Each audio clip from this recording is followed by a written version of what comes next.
I thought it was fun that young Nolan looked exactly like Mark. Because remember, he also was like, kids, come back tomorrow. 2 of you are going to die. Yeah. They were like, the kid said, okay. All right, we're okay, sure. Do you know what it would be to be the weakest one in the class? I know you're the weakest and be like, I'm going to die tomorrow.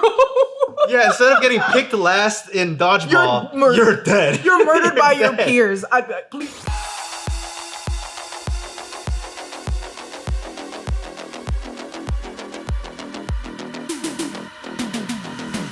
Welcome back to the Breakroom, everyone. Invincible Season 4 dropped 3 episodes earlier this week, and there's a lot to pick apart. I'm Brian Kim, aka King of the Breakroom, and with me today is Jessica Clemons, Queen of Invincible. Oops, it's me. No, go back. I guess it's me. I'm the Queen of Invincible. I didn't write this, so I'm like, I'm the King of the Breakroom. That's crazy. Oh, yeah, that's true that you didn't write this. I thought you did for a minute, and I was like, okay. I think calling myself the King, that would be crazy. Where'd you get this shirt? That would be crazy. Well, this shirt is actually from NerdRiot.shop. Hell yeah. Baby. This is our homage to Invincible. Gonna put it right here. Never give up. You gotta never give up. Never. What was it? There was like a meme. It was like never give. Is it that I forget who said it, but it's the never give up, never back what? Yeah, never back down, never what? Never what? Never give up. Never back down, never what? Never give up. So yeah, we're here to talk all about Invincible. I'm super excited for Invincible. Mm-hmm. I know it's like a little bit overshadowed with a lot of the news happening, but I'm excited to get into it. Yes. So let's talk some Invincible. So if you haven't had a chance to watch it yet, sort out your priorities and watch it, then come back. But first, I want to do a little quick recap so we all know what's going on. In episode 1, we start with Mark floating in space, clearly just finished defeating an interstellar threat, and then we transition into a short montage of the heroes fighting villains. Mark feels that it is his duty to keep fighting to try to make up for what his father and his clones did to the world, but the people aren't sure how much they trust him. We then get to the fight between Invincible and the big red dinosaur called Dinosaurus, and in that fight, Dinosaurus transforms back into his human form, and Invincible has his first conundrum. Does he kill Dr. David Anders in his human form to prevent future harm, or leave him because he surrenders? And just before he makes a decision, the Guardians of the Globe stop him. We then get a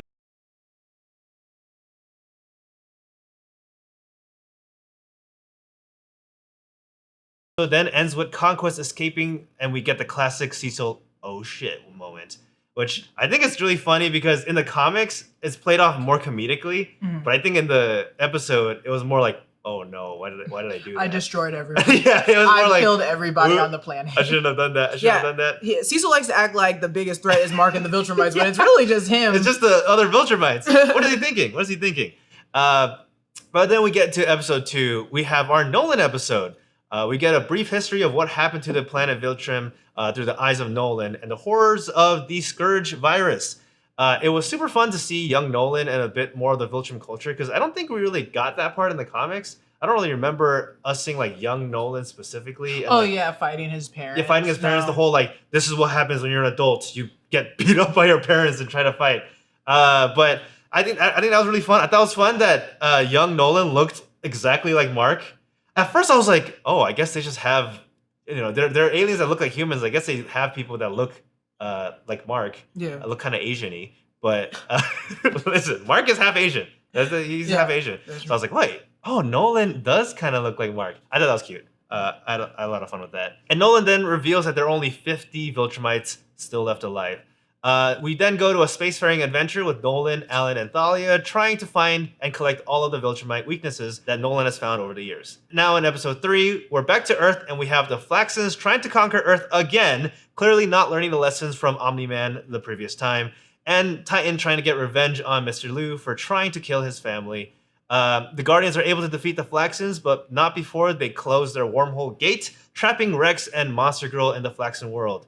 And Titan tries to get Invincible to help his revenge scheme, but because he was busy with the Flaxons, Oliver was sent instead. And Oliver and Titan get their asses kicked by Mr. Liu's dragon form, but soon Mark joins in and helps him defeat Mr. Liu. Mark realizes that Titan set all this up and tries to kill him too, before Oliver stops him. Titan and Mr. Liu rejoin the Order in order to stop trying to kill each other, and the episode ends with Eve realizing that she is pregnant, which may be the reason why her powers are acting up. We don't know. All right. So first of all, just general thoughts about this 3-episode premiere. How do you feel coming back to the world of Invincible? Yeah, I thought the episodes were fun and interesting. It was kind of slow. It definitely had to be a 3-episode premiere. If it was just that first episode or the 2 episodes, it wouldn't have been enough. I think ending the 3-episode premiere on the Eve pregnant is a big situation. I think that's a really good way to end a 3-episode premiere.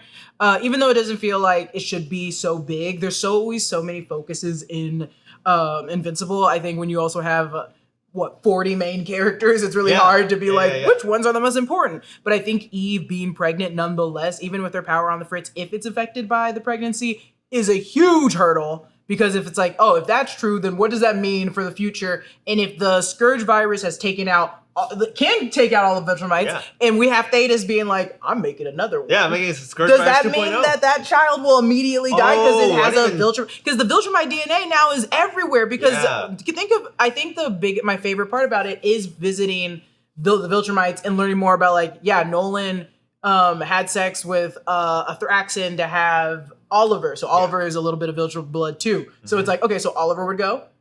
Eve's baby would go. And this is also the spoiler to why our thumbnail looks the way it does. It has the Scourge virus and it shows every Viltrumite dying. Because it's like, oh, so now we're just going to whip out people on planets that we didn't even know have the Viltrumite DNA. True. That's crazy. That's insane. I think that is my biggest, oh, shit. It's funny because, I feel like the 2 of the big Amazon's hero stuff has, some kind of virus about to kill people, all the heroes. Sometimes all you need is a virus. Sometimes all you need is a virus. I think COVID really made us be like, wait, you're right. Wait, what's the real enemy? Times are a little different. Times are a little different now. I think you're right. The 3-episode premiere made a lot of sense because there's a lot to cover. Because it's not just Invincible's internal struggle. It's also the whole space war thing. Yeah. There's there's 2 stories of Invincible's personal struggle of being a hero that he wants to be, and then the greater Viltrum Empire war that's happening, and how that's all gonna clash.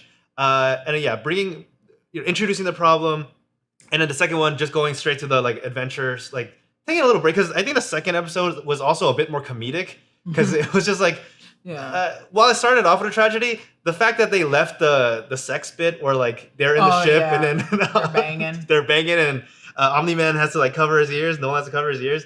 So good, such a funny bit, and also the fact that the ship that they're on is run by a bunch of a captain that can't do anything. Yeah, I think that's really funny. The guy just straight up destroys the sun blocker thing. I'm like, what is this? This is crazy. This guy's so horrible at his job. No wonder he got taken away from his post. I know. Horrible. What are they doing? What are they doing? Horrible space cap. No wonder this ship is just sitting there. And then the 3rd episode, bringing it back to the human relationships. I think good intro back. Good wrap up of how how we're gonna feel about this the series. Because I know people love, when this first came out, it was violent heroes, another violent hero. But I think they are using the violence in a more interesting way than just spectacle. Yeah. It's feels of the consequences feel more real in this kind of show. I think the violence is still great because it's just pure violence. I think you're 100% right where they're still using it in tangible ways. It does seem like it's unnecessary. It feels sometimes like The Boys where it's did they have to go in a butthole? I don't think they really had to do that. They could have still got to the point. But I do think, unlike The Boys, Invincible does really try really hard to stick to the comic. Even if it's not completely 100% all the way there, in certain scenes, they really mimic the comic panels that they did. And I think they're he rips off someone's face in the comic. Right. So we're going to have him rip off someone's face here. But I also think, with what you said, it really does want to link itself to how horrible he feels mentally. Mm-hmm. All the bone crunching and blood squishing is necessary in unfortunately Mark's journey and Oliver's. Oliver almost got ripped apart by Conquest in the finale. And it wasn't until those moments when you realize how dire the situation is. It's Oliver's one of the strongest beings too, but he was so easily almost murdered in a blink of a second. And I like that even though the 2 superhero violent shows, The Boys and Invincible, they both have violence, but I think the boys uses violence as more of a spectacle and like, whoa, that's crazy.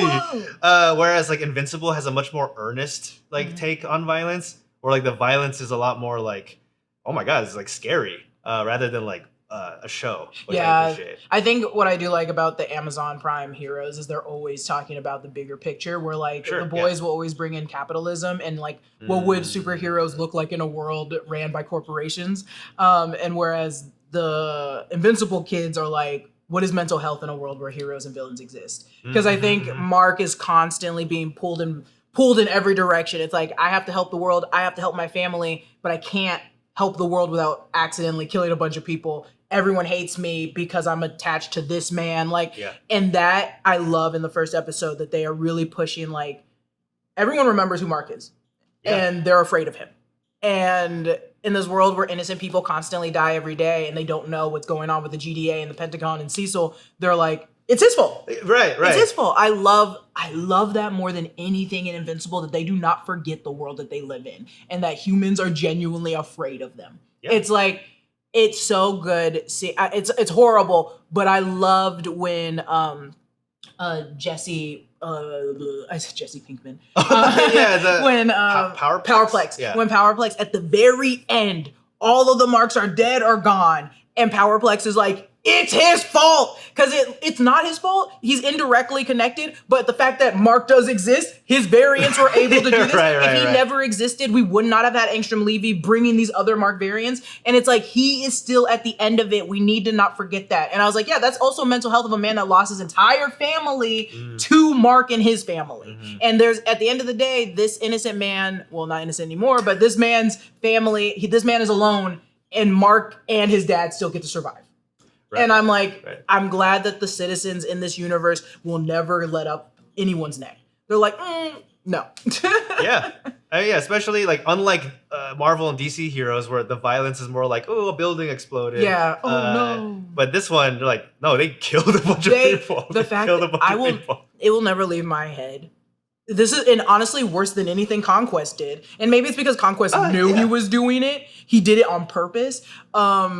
I would argue Nolan also did this on purpose, but Nolan being like, let me just show my son that I raised how horrible I can be, and hold him through a moving train and use his physical body to kill a bunch of people. Yeah. That is disgusting and will never leave my head, and that's why I will always hate Nolan. I do not care. I don't care what that man does. There is nothing in my mind that can make Nolan a good person after that. It's not hashtag free Nolan. Hashtag lock him up. Lock that man up. That man is crazy. Get him out of here. Get him out of here. It's for me, it's always like, who's watching The Watchmen? It's like, when you have Superman, who's gonna stop Superman? And I will always think about that with the Viltrumites. I'll be like, at the end of the day, who's gonna stop the Viltrumites? It's true. They're the strongest beings. It's true. Either way, but that's like first episode. What I really, really liked, Mark recognizing, like, I don't know what to do. Yeah. Like, no, I can't do anything right, no matter how hard I try. Oh, Mark. Poor guy. Well, speaking on like Mark, kind of like struggling with his decisions and not knowing what to do. What do you feel about him deciding to, start killing in order to stop villains? I know he has like some sort of like emotional turmoil about it, but he did start to do that. Is he doing the right thing? Is that the right thing to do? I think so, but I think that's the whole point. Is it's such a gray it's such a gray area for anyone morality wise. You're like, oh, should we do this or shouldn't we do this? And Jessica Clemons is a person that's like, you have to kill him. You had to kill Angstrom Levy.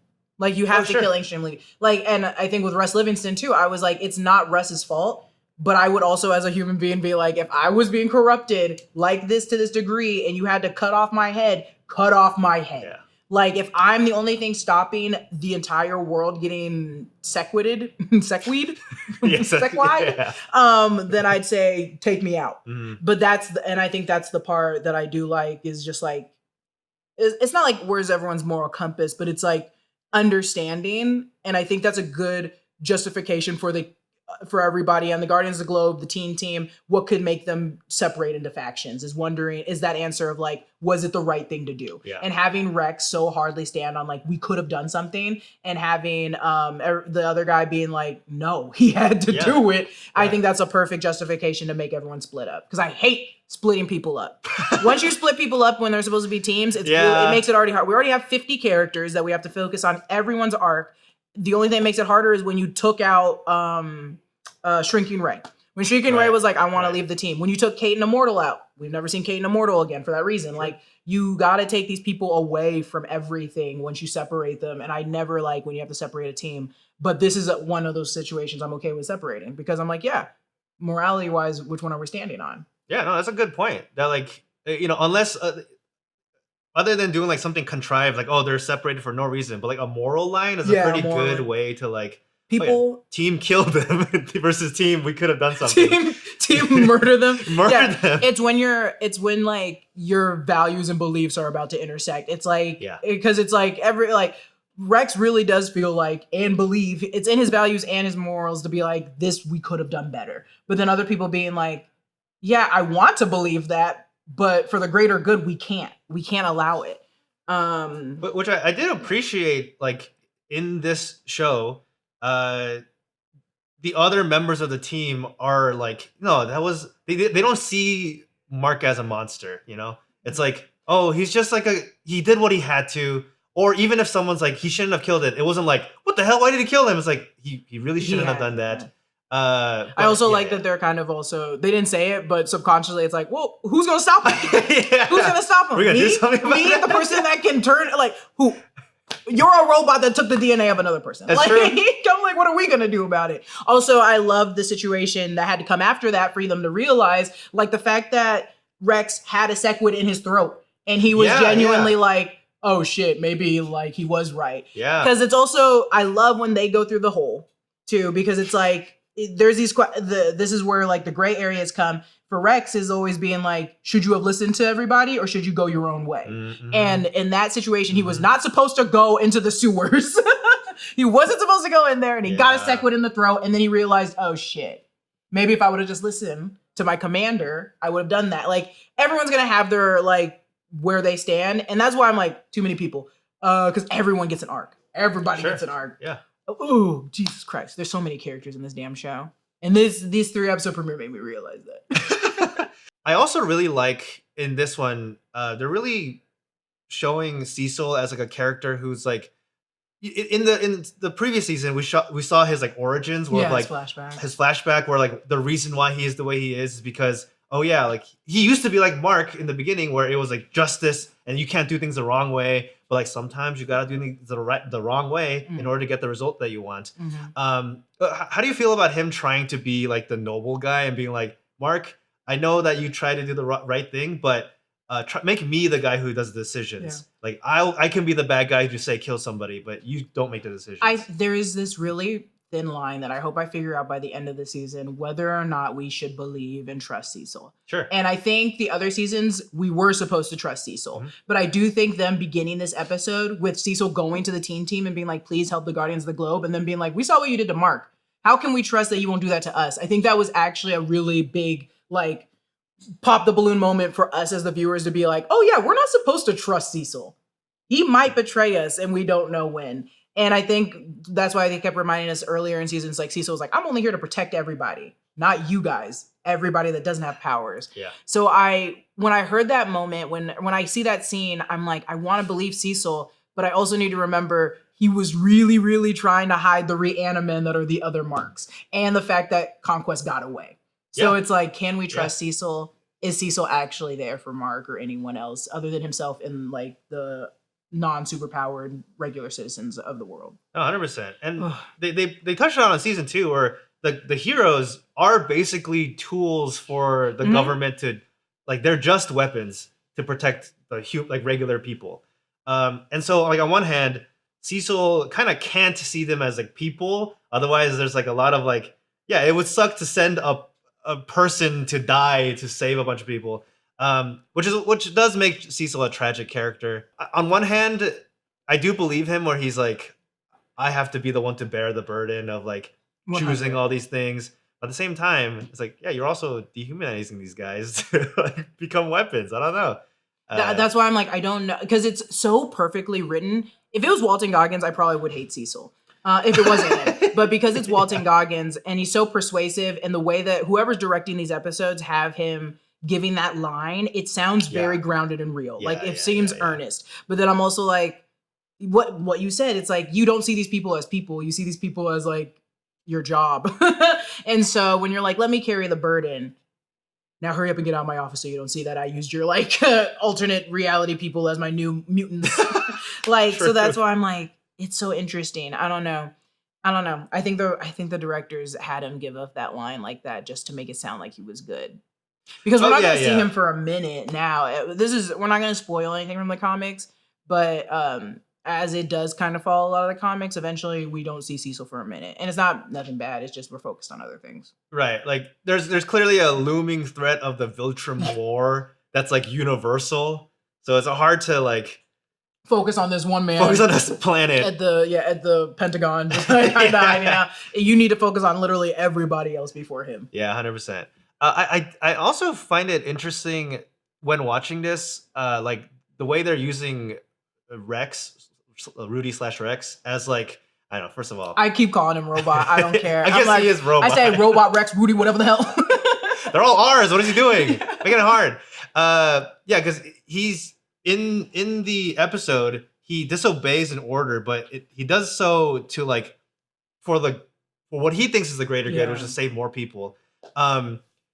I think it's kind of funny because I think Rudy originally, when he was like the thing in the tube and like just a robot guy, he was a lot more like calculative. He was a lot more like to the facts, but now he's like more of. Is it because he's coming more human and he doesn't have the restraints of like, oh, we can just rip this out and you aren't allowed to? I think maybe that because I was thinking the same thing where I was like, I don't like how flimsy Rudy's being. I was like, he's being very reckless in ways that he wasn't before. But I also was like, maybe it's because he is becoming his own person because he's not completely under restraints. Like he was like literally a character that we could have been like, oh, we're gonna rip you out and you can't breathe and die. Yeah, I think they like talked about it in the previous seasons where they're like, oh, you know, if he's in this like battle, then he's more like invested. But I will say, I think it's probably smarter if he's not. He can control robots with his mind. He doesn't have to be in danger. Just don't let him be there. Just don't let him be there. It's fine. I think it's because Cecil was like, hey, you're joining this team and you're already butting heads because you think you need to be the leader. Yeah. And it was so funny. This is the first time where as soon as he was like, I should be the leader. I'm calculative in this. I was like, you shouldn't be the leader. I was like, you have not shown that you should be the leader. I was like, and also the leader shouldn't have such high, like, not demand, but like his beliefs are so big that it's just you can't be like that if you're a leader because you're gonna have to make decisions for for us, not the greater good. Like, because there is no greater good if we're all dead. Like, what are you talking about? Now that we lost you two, we lost two people. Like, what are you talking about? You can't be running up in there. And also, we don't know if you're gonna survive. We don't know how time is gonna work for you in there. Yeah. Like, what the fuck were you thinking? But also, like, I get it. I'm like, just go run in there. As someone that read the comics, I'm like, yeah, get your ass in there. But I was like, yeah, Rudy, be annoying.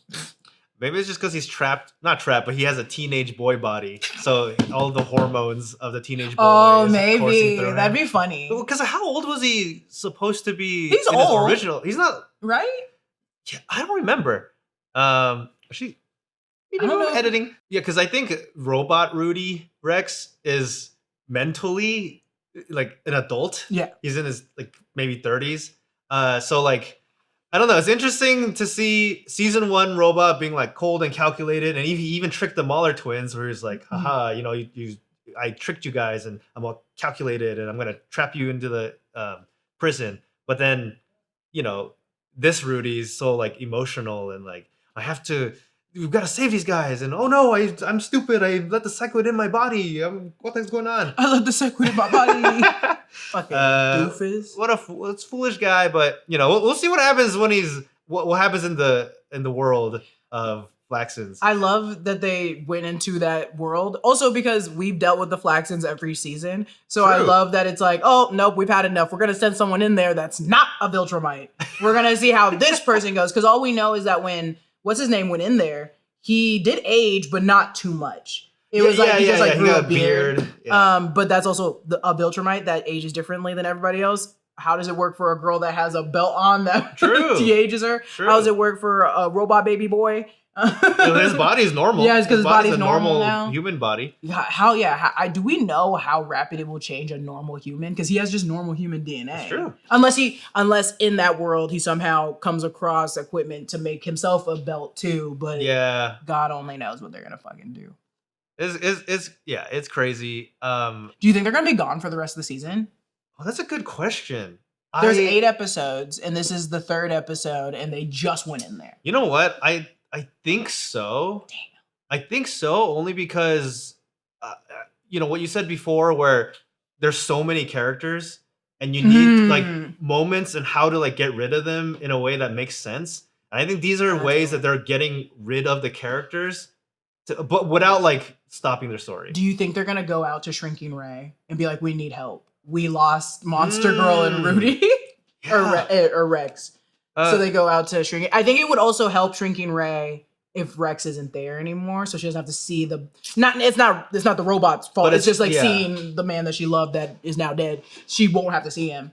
Do you think they're gonna call about or the Immortal and Kate? I think they're gone. I think they don't want to be contacted. Like they're literally like, we're in love in a way. Yeah. But I could see them going to Shrinking Ray. I'm just trying to think of no, I don't know if we saw in any interviews that they're bringing anyone from the video game, right? There's the elemental hero. Do you think they will bring her into the show? No, I don't think there's any confirmation. Yeah, same, but that's what I thought. I think she's like canon in the world of Invincible or something like that. So maybe they do. Maybe they bring her in. Maybe they do. That would be cool. I think they're gonna add someone. But I don't think it's gonna be any of those random ones like the Haley Joel Osment looking one or any of those guys. I think they're gonna bring in someone else. Yeah. And then because there's a greater Viltrumite story that I think they're trying to like get to, it makes sense to like stop the Rudy, the Rex / Monster Girl story. And I think it also thematically works if they bring it back like the next season, because it's like all that time passed. Like, oh my God, how much time has passed since they went to the portal? I agree. Things must have been crazy in that world. And I'll be like, whoa, I forgot they went away. So that would be interesting. Okay, so going into like stuff from the episode 2, do we think that the stuff that Nolan and Alan are collecting going to make a big difference in No, absolutely not. I think it's great that Thetis had that conversation with Nolan at the end. Yeah. I love that more than anything because I was watching the episode going, there's 50 Viltrumites. Yeah. And give or take, because if 50 includes, this is the thing I hate about Nolan saying there's 50 Viltrumites left. I'm like, well, Thetis is right there and you're right there. That's true. So did you exclude that guy because you didn't know he existed? And then on top of that, there's 49 because you're not fighting with them. And also, are you including your son? Are you including your son? Nolan. Regardless, yeah. So I'm like, think Nolan, you dumb monkey. I hate Nolan so much. I hate him so much. I will never. I'm so sorry, you guys. Yeah, I get it. Thematically, I think his story is going to be great of him apologizing and maybe finding a better self. But I'm still never going to let off that man's neck for what he did to humanity. Yeah. You called your wife a bunch of people a pet. He called the wife a pet. Yeah. Murdered like thousands of people. Almost murdered your son. Almost murdered son. And you know what makes me hate it more? Sometimes I'm like, I will forget a lot of situations in the story, but you showed us him at the ballpark learning how his son plays sports. And then to look back at your bloody, toothless child that you were just beating into the ground. You literally carried this boy and did everything for him. You love this family that you called a pet. And then you said, what's another 17 years? That's and true. Kept beating his. That's abuse. That's abuse. I'm not gonna forget, dude. That's crazy of you. Either way, and I'm not gonna forgive you. I don't care if Mark or Debbie do. I will never forgive you, regardless. Nolan, you dumb idiot, you dumb ape. So, I think there's technically only 49 Viltrumites, excluding himself. Sure. We saw what they can do. We saw that the only way they were able to beat Conquest, who was still alive, mind you, was you had to get Eve to hit her full potential. And that is unlocking some sort of like laser that can do anything. And she can only do that if her body is on the verge of dying. So I'm like, okay, so we might not ever hit that again.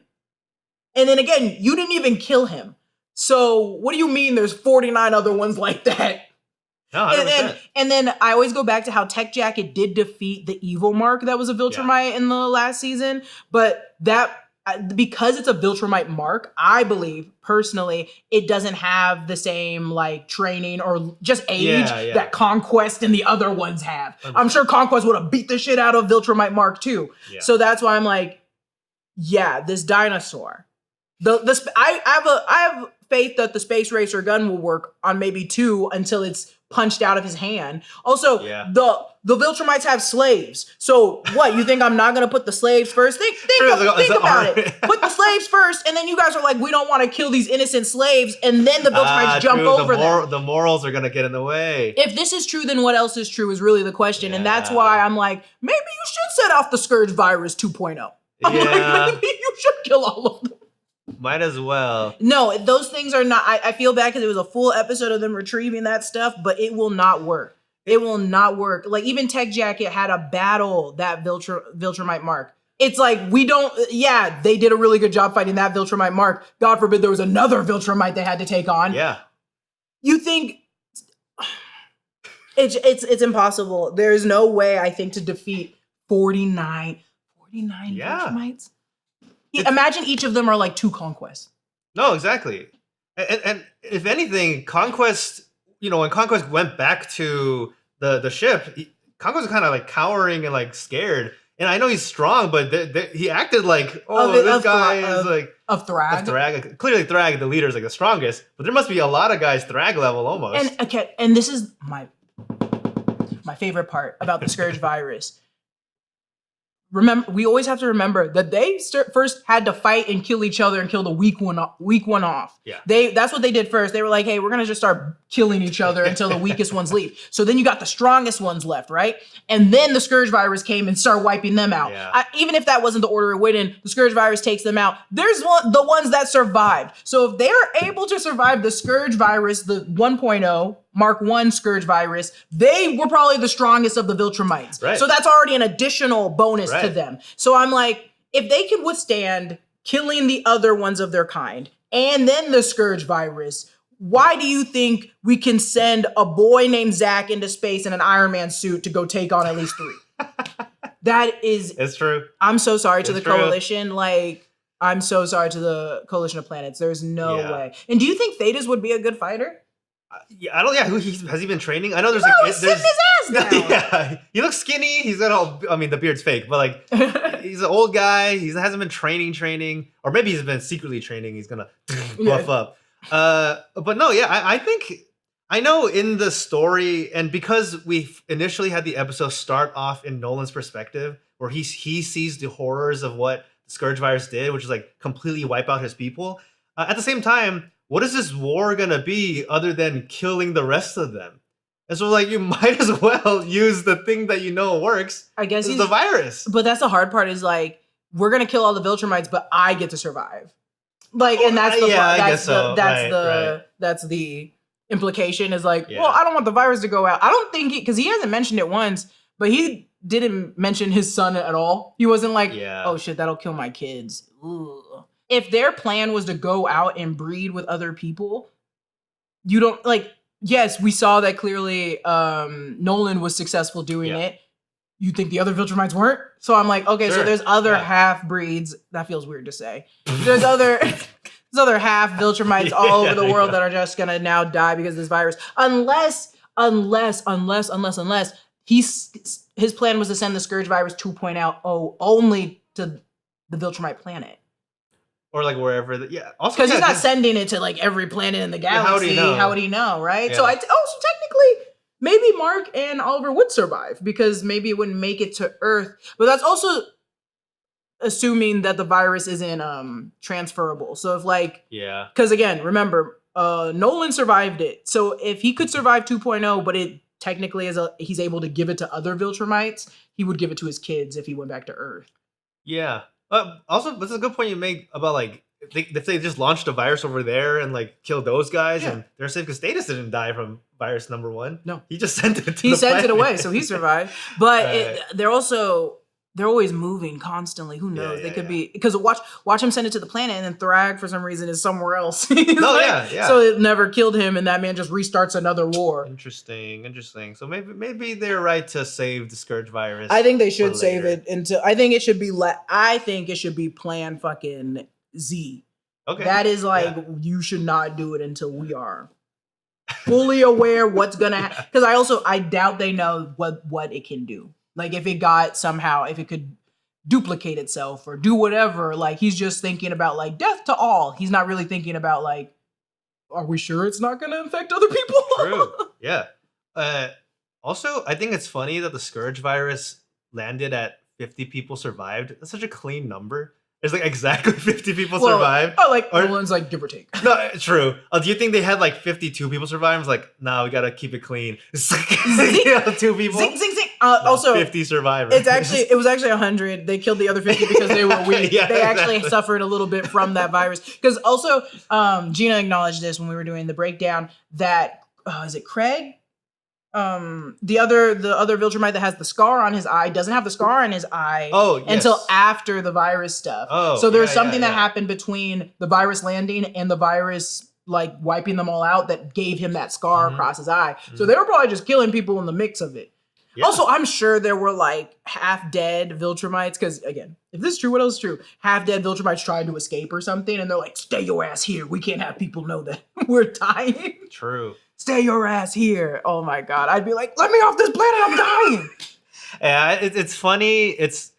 I do think it's cosmically funny that Nolan, or just the culture of Viltrumites, is to like kill each other. So they don't really have a bond with each other. They don't really care. But for some reason, he cares when they're died by a virus. Maybe it's just because it's like not honorable. It's like a sneaky way to kill people. I think a real Viltrumite being a Viltrumite is loving your I don't want to call it a nation, but just loving your planet. Loving, like, we are the dominant species. Like we are the strongest species. No one can take us out. Yeah. So we don't want the world to know that they could take us out. Sure. So it's like a united stand. And so I don't think it's more that he's sad. I think he is sad, don't get me wrong. But I don't think it's as affected because he's like, this is just what happens to our people. We have to kill our parents. Like, it's just natural. Yeah. But seeing, I think deep down, because he still was raised with those values his entire life until like 5 years ago. So I think it was just recognizing you killed us. Yeah. You killed the betray. You wiped out our people. Even if your people were bad, I think it's like just being raised with like horrible parents. You're like, I still love my parents. And then you realize they're horrible and you're like, I still love them, but they're horrible. I think he acknowledges them like that with the Viltrumites. You're just speaking on the whole the right to adulthood where like the parents like beat the crap out of you and you have to like fight back. I think that's so okay. So so he wins because the father recognized that he's like a good fighter, but he stops the mom from like killing him. So in other kids, do they have to kill the parents?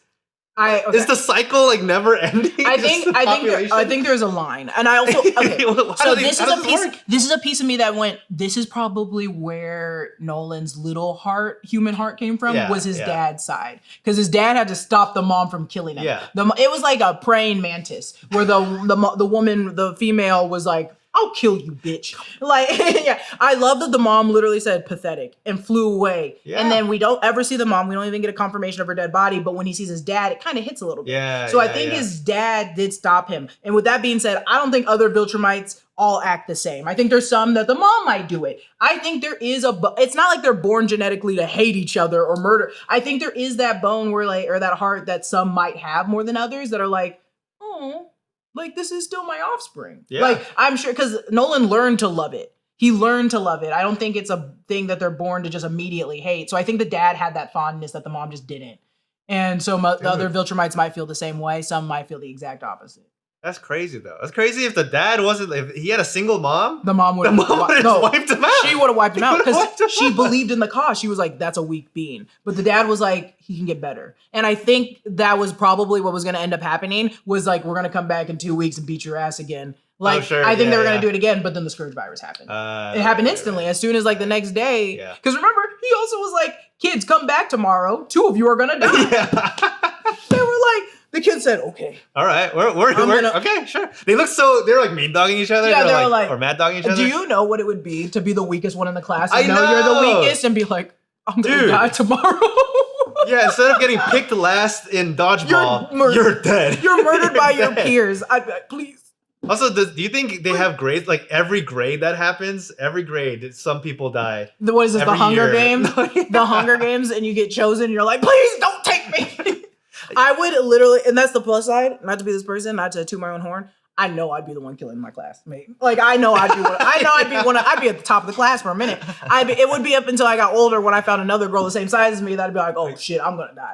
But like, at that age, I was always the biggest and the strongest, so I know I would have fucking killed someone. It makes it sound horrible when I'm like, I would have killed some fucking kid. But I know I would have been the strongest Viltrumite for a minute, maybe in 2nd grade. Also, this is like, you should know, like, there's this whole thing with hockey players who were born in January technically do better than their peers. And that's because they're technically older than their peers. Oh. Because the whole, people share in a year. There's people born in January, people born in July. So those are technically older people. So you can cheat. Such a good time to be born January 10th. I'm saying. Just to know that I am the strongest anyone born 1 through 9 of January? Yes, you might be stronger. Yeah. But that's rare to know that I'm the 10th. I'm like a kid who is like almost a year older than the other kid. They're going to beat that kid. Beat your ass. That's crazy. That's crazy. It's not fair. This world is. I think ageist. All I'm saying is maybe get conceived in like June or something. Oh, you're right. That's not my fucking fault. It's actually your parents' chose fault. April. You're right. It's your parents' fault. Our parents should have been rich. They should have been rich. Rich or just known when to banging in that hot season. They know. That I genuinely like any because going back to Invincible. Yeah. Because Invincible's lore is like, it can be denser in the show than it is in the comics because they get an hour versus like 15 pages. I liked seeing a lot of the Viltrumite stuff. Yeah. I love that Viltrumite stuff. I love seeing that episode. Even though the going to different planets to go find things that could defeat a Viltrumite basically is moot because you can't. I like that they still went there and you got to see. I think it was not more about finding things that could defeat a Viltrumite. I think it's more about going and seeing how fast the Viltrumites were wiping people out. Yeah. Like the fact that it was like, I love that every time they went to somewhere, Alan was like, why did you guys do this? Because like Alan would be like, how did you guys do this? And they were like, we pushed their planet away from the sun. That's how strong it was. I think those were the moments that were more important than being like, we need to kill a Viltrumite. No, it was to show us how it is actually impossible to defeat it. You were trying to defeat someone that can move a moon? A moon? Right. Yeah. We're not defeating them. There's not even, I think that story was just to show how strong they were. Like to actually think about it. Yeah. We're going to send a bunch of, say it one more time. This will be the last time. A bunch of half-breeds to go kill people that can move a planet. There's no way. Yeah. Move up. And then make them go through like their own ice age or just extinction. It's true. You're a god. You're a god. Yeah, no, that's a good point. Like the episode was not only just an adventure; it the history of the Viltrum Empire. And like this was a lot of this also was after the Scourge. Yeah, this was during the decline. What was it? What was Space Racer? That poor man. He hid him in that planet for 100 years. Thought he was dead.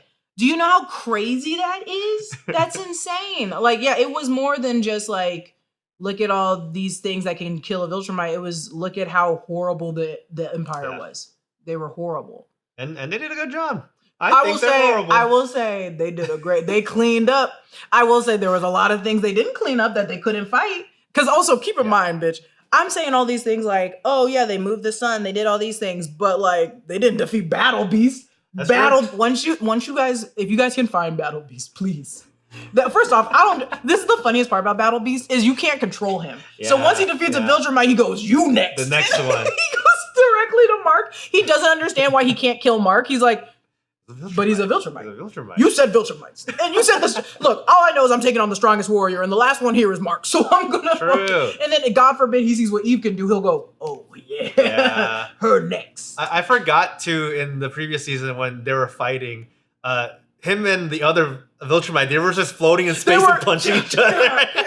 I love Battle Beast. Battle Beast is my favorite. I love the idea of a warrior that's just on a nonstop journey to find the strongest person. Yeah. Because it's like, you're gonna be doing this forever. 100%. That's crazy. I love Battle Beast. Battle Beast is one of my favorite recurring characters. No, yeah. He's great. So going back to Earth stuff, we see that Eve's powers is kind of on the fritz, and we end the episode 3 with her revealing that like she's pregnant.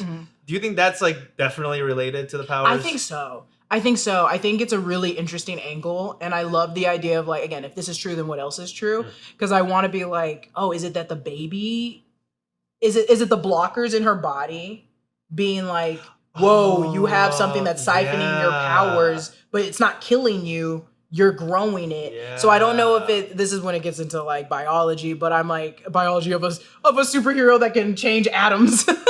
But I'm wondering like, is it the baby's powers that are distressing her body? Or is it that the baby is taking so much from Eve's body that her powers are like, hey, we can't withstand the energy that it's being ripped from you because you're having a baby. Yeah. It's kind of like Twilight, where she's having the baby and the baby's literally eating her alive because she's like a human.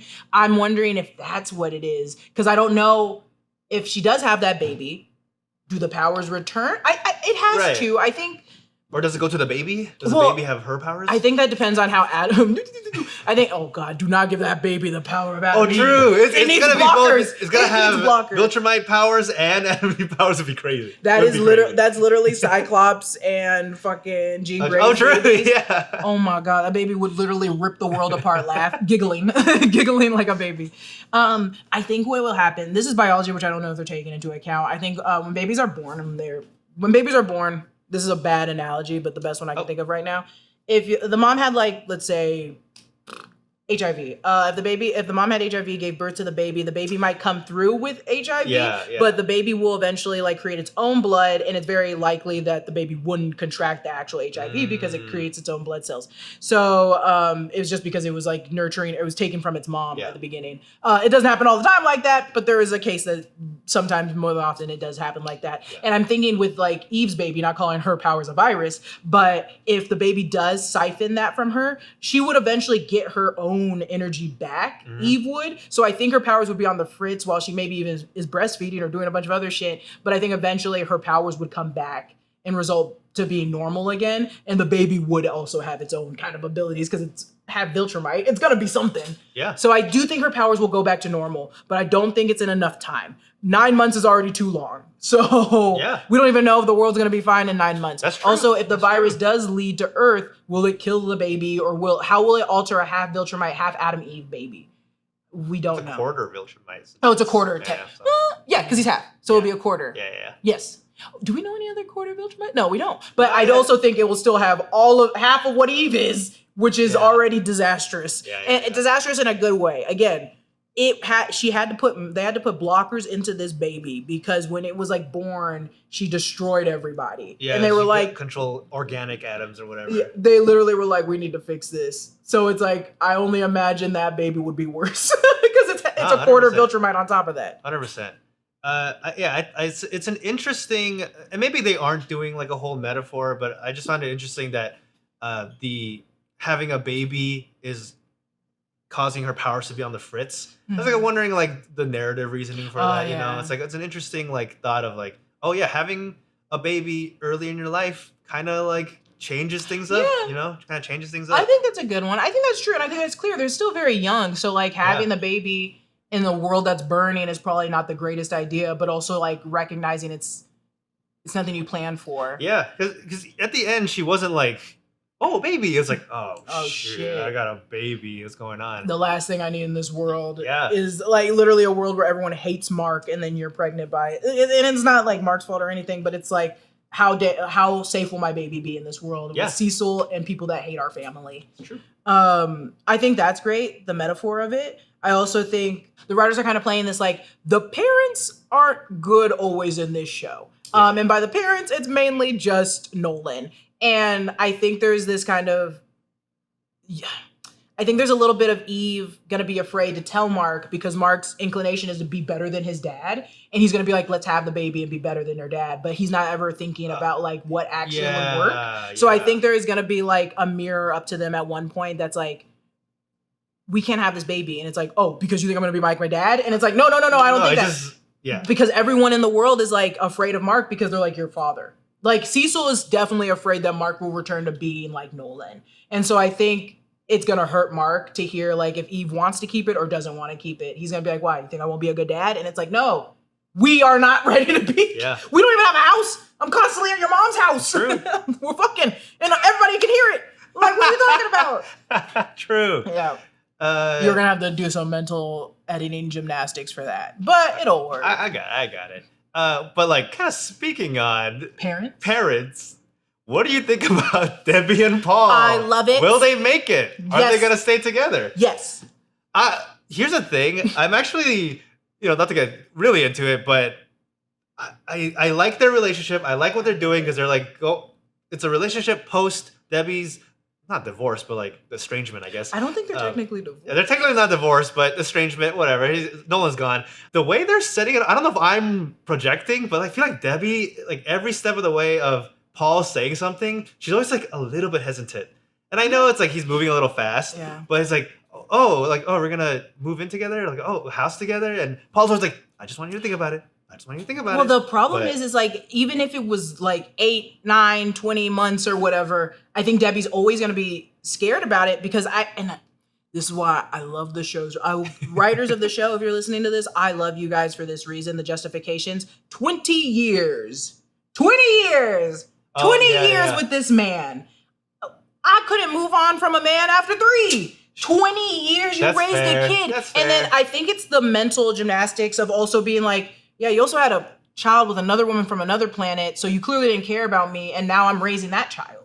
Like, and she loves Oliver. That's her son, dude. Yeah. That's her son. But it's also like, what do you want? Like, I like we don't see the Korean wedding ducks on the table anymore. That's true. And we're just like, all she can do is move forward, but it's so hard in this house that you shared, looking at this child that you shared, looking at your other child that he left you with, like all those things. And then Paul doesn't have to deal with that. And Paul's just normal and human. So I think she's yearning for both. She misses her husband and she loved that life and she loved that man, but she also wants that normalcy. And she does want her children safe first and foremost. And Nolan does not make her children safe. True. Let me tell you. So it might be me projecting where I'm like, she is definitely taking a step back, but I do think she's also taking into account, like, keep in mind, I had a 20-year marriage with a man that almost killed my son and just left one day. I believed in every lie he told me, and he killed all his friends, and he called me a pet. And then Paul is like, I am just a normal man. I'm just a real estate agent. I'm just trying to... Yeah. I would love to have a normal life. And her normal life is the opposite of normal. Like, she can't ever have a normal life. And I think she's just still scared of it. Yeah. Well, that's a good point that she basically... It's getting with Paul also wasn't too... Like, the time between Nolan leaving and her getting with Paul wasn't like that long. It was like maybe like a few months or something. So it is pretty fresh. And you know what? Actually, now I'm turning on Paul. You're moving too fast, dog. You're moving too fast. Listen. In the most respectful way. This is not, do not take this as advice. Do not take this with a grain of salt. When you're at that age, what's moving too fast? You know what I'm saying? Because it's like, if you move too slow, we're going to be dead. Yeah, that's fair. And also, in a universe like that, bitch, we might be dead. Like, a car could land on our house. That's true. The house across the street is still being fixed. But I this is only to Paul, not to us in the real world. Take your time, go slow. Yeah. But like Paul, I'm like, because Paul, if I don't know Paul's life that well, I do not remember it. But if Paul wasn't married, single, he's 40. No, I feel like if you have a 20-year-old kid, you're gonna be like around late 40s. Yeah, it must be like 40s. You're in your late 40s. Where's at least? You've been dating this girl. You love her. You're constantly staying the night at their house. She's now getting you involved with her sons. Yeah. As Paul, I'd be like, maybe you should get out of this house that has your ex-husband stank up on it. Yeah. But we could also and also I think Paul sees it as like, let's move into another house together. That doesn't necessarily mean you have to be moved on. It's just like, let's still date. They're real estate agents. I feel like getting houses to them is like a car person getting another car. Maybe a car right. salesman getting another car. So to us, I genuinely think it's a big deal. No, but to them, they're probably like, well, no, this is a house that I'm selling, so I can just take it. Because he said like what we can do is sell both of our houses and then move into this house. He made it sound very easy. Well, first of all, I think he's full man. He's moving extra fast. He's like, you know what, Debbie, I love you. I want to be with you. I will say he's a go-getter. He's a go-getter. I think it's okay. But you're gonna ask the person to sell their house from that they you had. wanted to keep the house and then also move in? Well, listen, she's 20 years in that house. She raised her family with the worst memories you can think of. Because also remember at like the end of the second season, Angstrom Levy broke up in there and almost killed her. She didn't like It is funny because she was like, oh, this house is like. There's so many bad things happening in his house, and now that there's an opportunity to leave it, she's like, I don't know. Well, it's hard. Like this. That's why I'm saying it's definitely like. To be fair, again, I'll say it once, I'll say it again. Nolan was borderline abusive, so it's literally like I feel like in that relationship, it's up to Debbie to have to find that hurdle, jump that hurdle when she's ready. But she is ready. But it's also like 20 years. Yeah, 20 years. Even if like I wasn't if I had a cat for 20 years. Do you think I'm gonna get another cat instantly? It's like, no, I'm trying to get over my last one that I had for 20 years. And that's a cat, not my husband that beat my child halfway to death and then brought me another one. Yeah. And granted, it's not like the bad stuff that Nolan did happened in like such a short time span. It was so quick. The turnaround was so quick that like she had 20 years of beautiful life, a beautiful husband, beautiful child. And then suddenly, in like a day, it was like or 2 weeks. It was maybe 2 weeks the most. I will argue. And 2 then weeks he went, the most. And she didn't even like. Nolan started to do all the bad stuff in a couple weeks, but she only really found out like maybe the day he went like super mega evil. It was. I rewatched the first season, and the funniest thing, because now we're in the fourth season. Everyone's aware Nolan's bad, but in the first season, it took so long for Mark to realize. It took so long. They sent Mark to go fight Alan, the alien. Alan was on the wrong planet. He was trying to go to Earth or whatever. But he was telling them like, the Viltrumites are horrible and all these things. And like, even as us in season 1, we were like, what is he talking about? Yeah. Like, what is he talking about? And then it's like, oh, your dad was actually bad. And what's his name?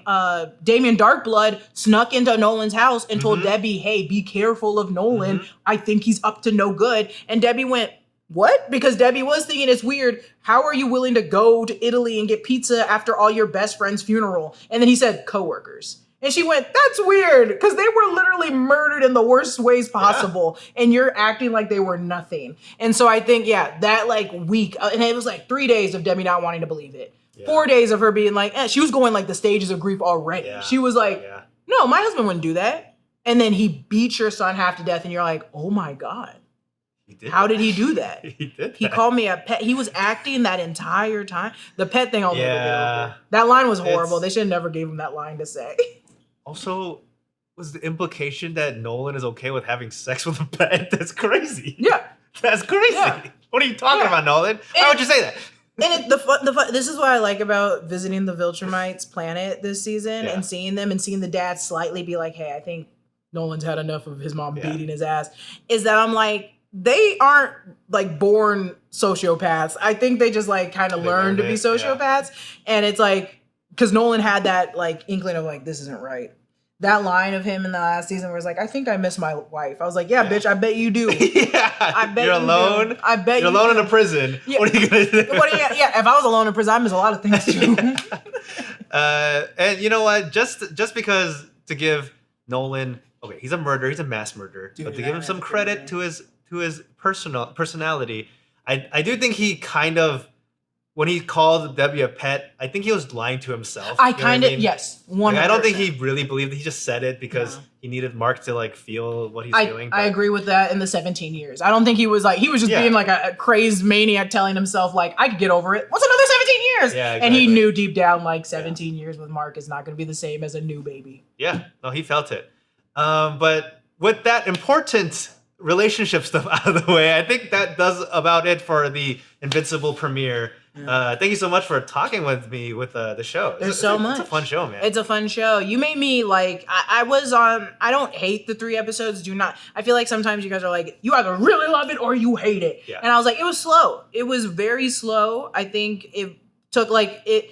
Me watching the second episode a second time made me realize what I said earlier, where it wasn't about what could kill the Viltrumites. It's learning how bad the Viltrumites were. It's like certain parts of the story and the writers, what they want to convey and want you to actually like hear and see, that made me really like the 3-episode premiere a lot more. Like seeing that one scene of Eve finding the pregnancy test and being like, "Don't come in here," to Mark was me being like, there is gonna be so many hurdles now. Like, what's gonna happen? I'm not focused on the order with Titan and Machine Head as much, but I'm focused on so many other things that I think are gonna be so monumental for this season. Yeah, just to close it out, I think that so far, this season, I feel like they spread out the budget a little bit more, where like before in season 2, I feel like there was a feeling that some episodes was pretty like, the animation was stilted, but, you know, the last episode, they went crazy on the animation. They went crazy. But I think they spread it out a little bit more. I think all the episodes so far, I didn't, like, notice anything crazy. And I appreciate that. I appreciate that they're, like, getting the feedback of people who are like, why was the animation so weird half the time? And, you know, I like the team. I think they're doing a good job. I think they're great. We'll see what happens to the rest of the season. Let's see how much they get through with Invincible, how much of the comics they'll get through. But anyway, that's it for us today. Make sure to like this video and subscribe to the Breakroom channel on YouTube. And give us a follow on Twitch, where I sometimes do videos live there. And if you like the live experience, we also do a lot of live stuff on the main channel, on New Rockstars. Eric is doing more of these office hour stuff where he talks to you guys directly. You can ask him questions. You can follow me everywhere at Standby Brian. You can follow Jess at Lulu Clemons. Is it just Lulu Clemons? Yeah, on Twitter it's Lulu_Clemons, but I'm not there. So Lulu Clemons, follow us on Instagram, Twitter, and Threads. Thank you guys again so much, and I'll see you guys next time. Bye-bye.